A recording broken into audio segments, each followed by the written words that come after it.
Ang ating ulam, mausok-usok pa guys, umuusok pa. Napaka-yummy ng ating sardinas with, ano guys, udong at pechay. Ayan, let's eat.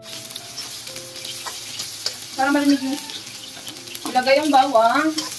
At isunod na guys ang kamatis.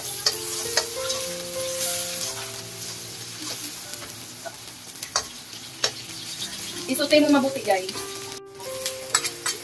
Ilagay ang sardinas guys. Sardinas for today. Ayan. Tapos lagyan natin ng paminta guys. Hindi mikos-mikos ni Insa. Damihan natin, mas maraming paminta, mas masarap. Lagay din tayo guys. Maglalagay din tayo ng asin. Ayan. Maraming asin para at haluin. Ayan. Sardinas lang muna tayo ngayon, guys. Lagay na po ang tubig, guys. Yan. Lagay tayong tubig. Mga 2 basong tubig. Kasi, ayan, isa't kalahating baso pala. Kasi, ilalagay na natin itong ating udong, guys. Udong. Ubusin na natin para mas masarap. Ubusin na natin para mas marami, mas masarap.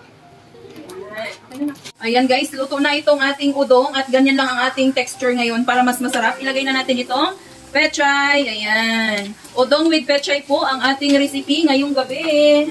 Ayan, ang sarap ng ating ulam. Sinong mga kumakain nito guys? Alam ko hindi lahat kumakain ng ganitong ulam. Pero ito po ay sobrang sarap na sa amin dahil may sardinas.